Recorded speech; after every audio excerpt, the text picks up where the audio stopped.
Welcome everyone, this is Tarun Lawat. Welcome to one more lecture of Tarun Lawat Physics. Today we are going to study one more topic of chapter number 3, current electricity of class 12. है ना? So let's start. So we are going to discuss current electricity, right? And our today's topic will be Kirchhoff's law.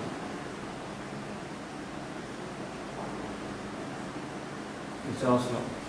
तो देखो Kirchhoff's law क्या करता है, हमें कौन से सर्किट में यूज करना होता है, जितने भी कॉम्प्लेक्स सर्किट होते हैं। कॉम्प्लेक्स सर्किट का मतलब जो ना तो सीरीज है ना पैरेलल है ना मिक्स है।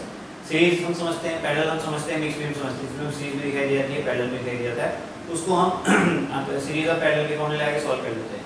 लेकिन कुछ सर्किट्स ऐसे होते हैं जिनको हम बोलते हैं कॉम्प्लेक्स सर्किट, जिनमें ना तो सीरीज दिखाई देती है ना पैरेलल दिखाई देता है। तो उन सर्किट्स को सॉल्व करने का क्या तरीका होता है, उन सर्किट्स को सॉल्व करने का तरीका होता है किर्चॉफ्स लॉ से।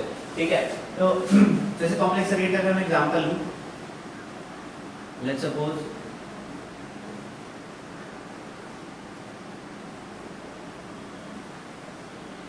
तो आप देखो इसमें let's suppose this is resistance R1, this is resistance R2, this is resistance R3, this is battery E1, this is battery E2।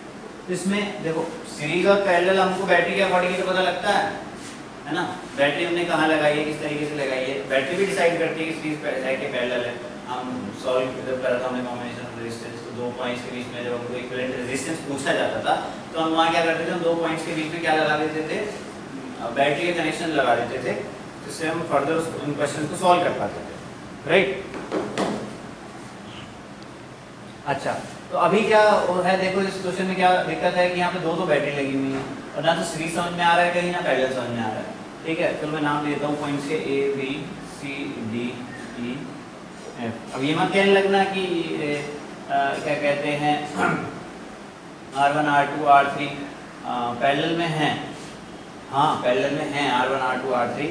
देखो ये तीनों जो ब्रांचेज हैं ये पैरेलल में, आप ये कह सकते हो ये तीनों ब्रांचेज आपस में पैरेलल में हैं, ऐसा कुछ कह सकते हो आप। लेकिन बैटरी कैसे वर्क करेगी, इस सर्किट को सॉल्व कैसे करना है, इस बारे में हमको कोई जानकारी नहीं, राइट। यहाँ पे बैटरी लगी हुई है, यहाँ पे बैटरी लगी हुई है, तो ऐसा सर्किट क्या है, दो बैटरी लगी हुई है, अभी तक हमने एक ही बैटरी वाले सर्किट्स पढ़े हैं। तो ऐसा सर्किट क्या कहलाया जाता है, कॉम्प्लेक्स सर्किट कहलाया जाता है। तो कॉम्प्लेक्स सर्किट को सॉल्व करते हैं किर्चॉफ्स लॉ से। तो कॉम्प्लेक्स सर्किट में कुछ बेसिक चीज़ें हैं जिनके बारे में हमको पता होना चाहिए। सबसे पहली चीज़ है क्या है, जंक्शन के बारे में हमको पता होना चाहिए। जंक्शन क्या होता है, जंक्शन ऐसे पॉइंट्स होते हैं कॉम्प्लेक्स सर्किट में जिसमें दो या दो से ज़्यादा ब्रांचेस जुड़ी होती हैं। अगर इसमें आपको समझ में दिक्कत आ रही है तो मैं कॉम्प्लेक्स सर्किट और बना लेता हूँ। जैसे कि फॉर एग्जांपल ये है,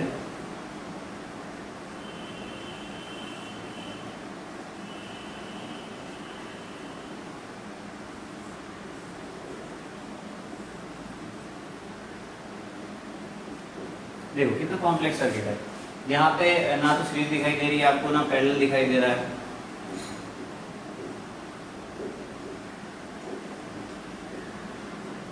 है कि नहीं, ना तो सीरीज दिखाई दे रही है ना पैरेलल दिखाई दे रहा है। तो इस तरीके के सर्किट्स क्या होते हैं, कॉम्प्लेक्स सर्किट्स होते हैं। अगर इसमें किसी कंफ्यूजन है तो यहाँ से दूर जाए। ठीक, तो कॉम्प्लेक्स सर्किट्स को सॉल्व करने के लिए हम किर्चॉफ्स लॉ का इस्तेमाल करते हैं। सबसे पहला लॉ जो है उसमें उसको पढ़ने से पहले हमको 3-4 वेरिएबल्स हैं, ये 3-4 जो टर्म्स हैं उनके बारे में हमको बहुत अच्छे से पता होना चाहिए। पहला है जंक्शन। जंक्शन क्या होता है, ऐसा पॉइंट जहाँ पे 3 या 3 से ज़्यादा ब्रांचेस मीट करें। ठीक है, a point where 3 or more branches meet. ठीक है, तो यहाँ पे देखो ऐसे कौन से पॉइंट हैं जहाँ पे 3 और more ब्रांचेस मीट करती हैं, तो A और D। तो A जंक्शन है और D भी क्या है, जंक्शन है, क्योंकि एक ब्रांच ये रही, एक ब्रांच ये रही और एक ब्रांच ये रही, जो कि यहाँ पे देखो A पे 3 ब्रांचेस मिली हुई हैं, D पे भी 3 ब्रांचेस मिली हुई हैं। ठीक है, 3 या 3 से ज़्यादा, उसको हम क्या बोलते हैं, जंक्शन। इसके बाद बात करते हैं ब्रांच की। ब्रांच क्या होती है, ठीक है, ब्रांच क्या होती है, line between 2 consecutive junctions. 2 junctions के बीच की लाइन। ठीक है, तो देखो ये जंक्शन है, ये जंक्शन है, इनके बीच की लाइन ये है, एक ये है और एक ये है। तो यहाँ पे 3 ब्रांचेस हैं। सिर्फ ये अलग ब्रांच, ये अलग ब्रांच, ये अलग ब्रांच नहीं है, ये पूरी एक ब्रांच है। 2 जंक्शंस को जोड़ने वाली जो लाइन होती है वो क्या होती है, ब्रांच। फिर बात करते हैं लूप। लूप क्या होता है, लूप होता है closed continuous path. Closed continuous path, closed continuous path जैसे कि मैं बात करता हूँ, मैं ए से चला A B C D A, तो देखो ये क्लोज कंटिन्यूस पाथ है कि नहीं, इसको बोलेंगे ये लूप है। सिमिलरली मैं चला A D E F A, तो ये भी एक लूप है, क्लोज कंटिन्यूस पाथ।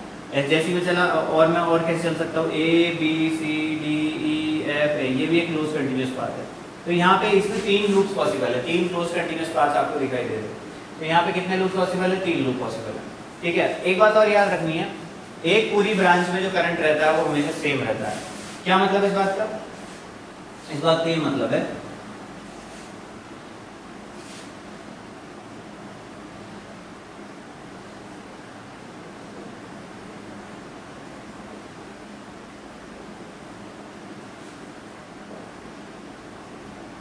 कि लेट्स सपोज यहाँ पे अगर I1 करंट फ्लो हो रहा है तो यहाँ भी I1 ही फ्लो हो रहा होगा और यहाँ भी I1 ही फ्लो हो रहा होगा।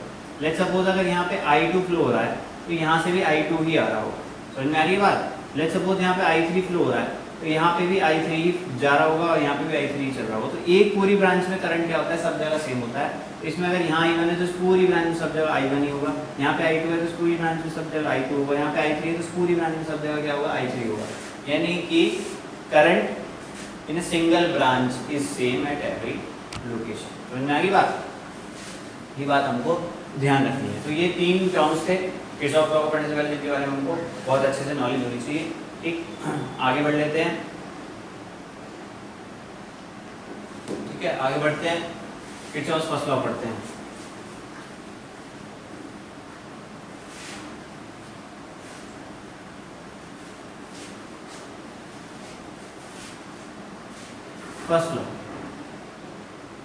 फर्स्ट लॉ क्या होता है किरचॉफ का? फर्स्ट लॉ क्या है? इसको हम करंट लॉ भी बोलते हैं और इसको हम जंक्शन लॉ भी बोलते हैं। राइट, करंट लॉ भी बोल देते हैं इसको और जंक्शन लॉ भी हम इसको बोल देते हैं।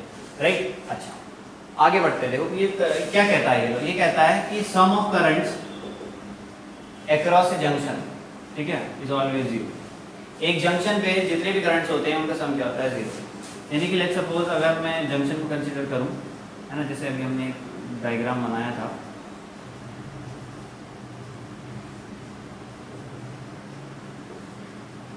हम लेट्स सपोज एक जंक्शन है। अब यहाँ पे अगर करंट आ रहा है 5 एम्पीयर और यहाँ पे है 2 एम्पीयर और यहाँ पे है 3 एम्पीयर, इस तरीके से इधर से 5 आया, तो चला गया, इधर 3 चला गया। तो ये क्या कहता है कि sum of all the currents at a junction is 0। ठीक है, कि जंक्शन के अक्रॉस जितने भी करंट हैं आने या जाने वाले, उनका सम क्या होगा? 0। तो देखो यहाँ 5 + 2 + 3 क्या 0 आ रहा है? नहीं, 0 नहीं आ रहा, 10 आ रहा है। तो उसके लिए हमको साइन यूज करने पड़ते हैं। ठीक है, साइन के कैसे होंगे? देखो पहले मैं डेफिनेशन लिख देता हूँ कि sum of all the currents at a junction is 0। ठीक है, current approaching junction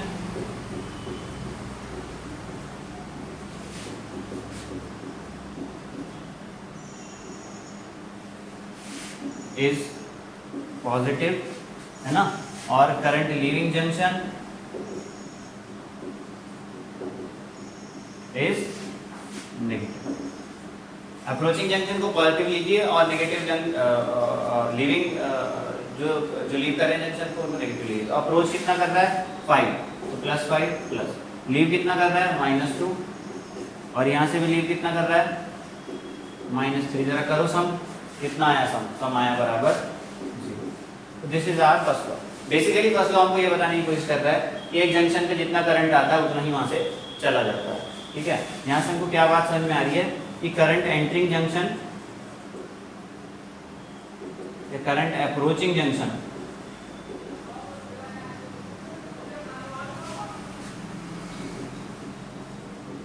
will be equal to current leaving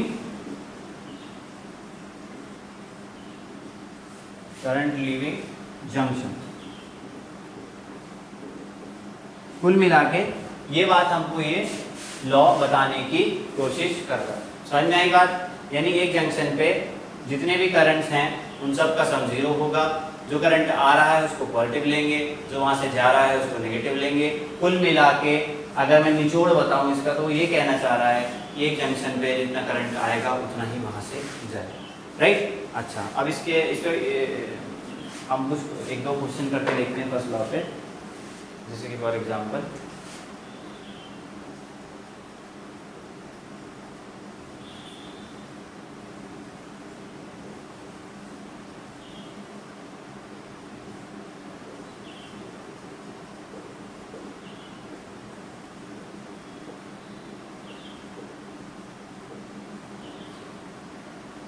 इसमें करंट बताना है आपको, इस ब्रांच में, इस ब्रांच में करंट बताना है कितना है और क्या डायरेक्शन है उसकी, ठीक है।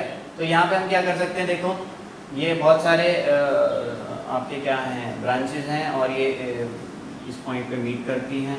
और आप देख रहे हो कुछ ब्रांच में करंट आ रहा है, कुछ में जा रहा है। आपसे पूछा है इस ब्रांच में कितना करंट होगा, तो फिर से भाई लगा लेंगे, जितना एंटर कर रहा है उतना ही लीव कर रहा है। तो एंटर देख लो कितना कर रहा है, या एंटर करने वाले को पॉजिटिव ले लेते हैं। तो देखो ये 8 एम्पियर एंटर कर रहा है और 2 लीव कर रहा है तो -2, 5 लीव कर रहा है तो -5, 7 लीव कर रहा है तो -7, 3 आ रहा है तो +3, ठीक है। ये इसमें हमने करंट माना है I = 0, यही तो है हमारा फर्स्ट लॉ। तो इसको हम सॉल्व कर लेते हैं। I की वैल्यू कितनी आ जाएगी, है ना, ये 8 3 कितना हो गया 11 और 11 - 14, 11 - 14 + I = 0। तो I की वैल्यू कितनी आ गई आपकी 3 एम्पियर। I की वैल्यू आ गई 3 एम्पियर, राइट। I की वैल्यू कितनी आई 3 एम्पियर। पॉजिटिव आई, पॉजिटिव का मतलब है वो आ रहा है जंक्शन की तरफ, राइट। अगर नेगेटिव आता है इसका मतलब क्या है, वो जंक्शन को लीव कर रहा है, बाहर जा रहा है। तो 3 अंदर की तरफ आ रहा है, ठीक है। This will be the right answer, ठीक। 3 एम्पियर अप्रोचिंग जंक्शन,